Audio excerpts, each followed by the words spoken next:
Hey guys, what's up? Hope everybody's having a great day. I wanted to have a discussion about something I felt like I've been talking about for years. There has been some recent reports of violence in Toronto, specifically with transit, TTC, whether it be the subways, the trains, the buses, the surrounding areas. Violence in general just kind of has escalated over the years. And I find it kind of baffling when I see these politicians holding these press conferences trying to explain what they're planning to do to combat these issues. And not once have I personally ever heard them talk about what the issues could be. A lot of times, if they do discuss it, they're relating it to gangs and things of that nature, which is an easy pin. But no one seems to talk about the fact that the citizens of Canada, and I'm going to speak about Toronto specifically because that's where I reside, are no longer content. They're not content. They haven't been for a while. The wages that we have versus the rent that we have to pay or the mortgages that we have to pay do not align. Okay, I have some information here about the Toronto real estate market, a 10-year comparison. So that is from 2013 to 2023. In 2013, to get a detached home, the average market you're looking at $722,000.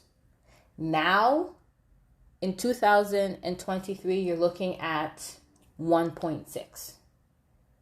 Comfortably.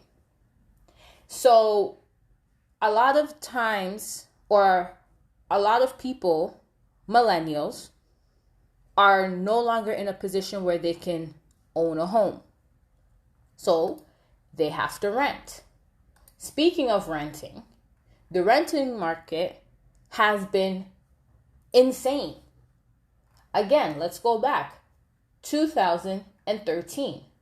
A one bedroom in 2013, based on what I'm seeing here, was $1,032. In 2022, because they don't have the data for 2023 yet, because this is for October, we're sitting at $1,527. So, and they're now just raising the wages again to be $16.55. Then you have to consider insurance. You have to then consider the inflation on the foods. You then have to consider people who are having kids, childcare. And it's not comfortable. People actually have to move out of the city to be comfortable. And even then, they're not all the way comfortable.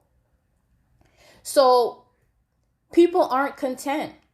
Parents now have to work 2-3 jobs to keep a roof over their children's heads, which essentially means that there's really nobody there to really watch the kids, which essentially means they have to raise themselves. And this is a pattern that we've seen happen before.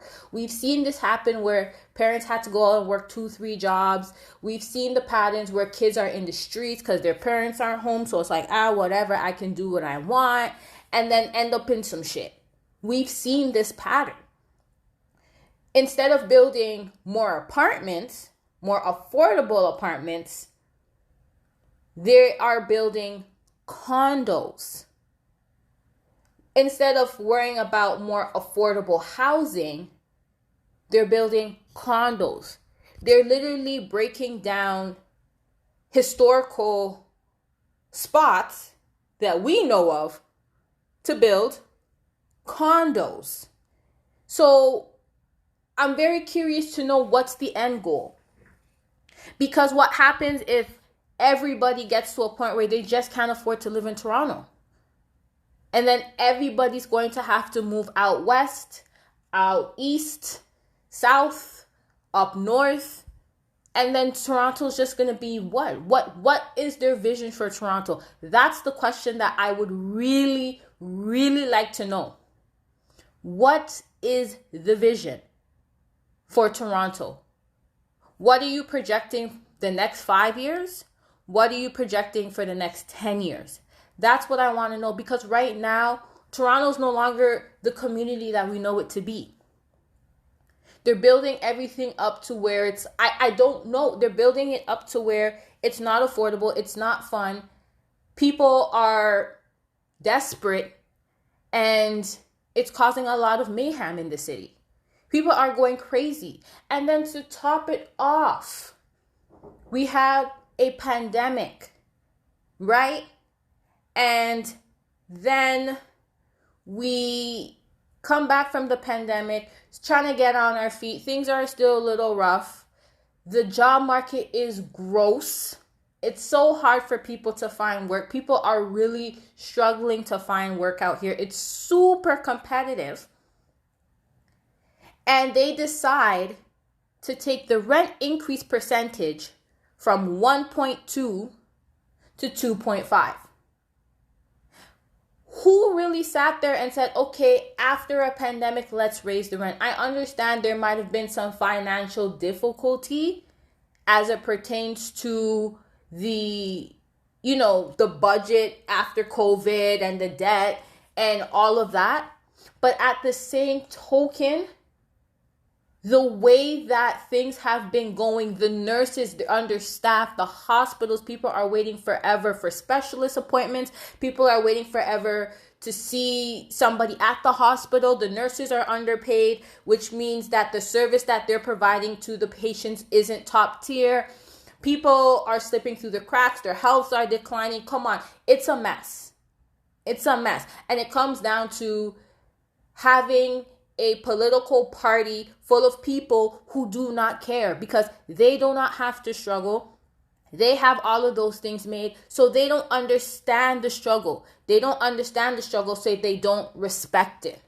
I'm going to say that again. They don't understand the struggle, so they don't respect it. And it's so unfortunate that it's so hard for us to get somebody in the office, such as Chloe Brown, who understands our struggle. And we really dropped the ball with this last election, because she really could have made some changes. She knows where we're coming from. She's been in it. So she would know what's best to remedy it. But unfortunately, capitalism, unfortunately, greed, unfortunately, all these things are a combination of why the city is in ruins. So while you guys are sitting there doing your press conferences, trying to get to the nitty gritty and trying to blame every single thing on gangs, let's think about why gangs even exist in the first place. What happened to all these places that children used to have free of charge to keep them out of the streets? Let's talk about it. They're not content. So before you sit here and try to talk around the issue, let's get to it. And let us know what your plan is for Toronto, because right now, we can't tell. We don't know. We're just going through the motions. And it sucks that you guys are the one that's driving the boat.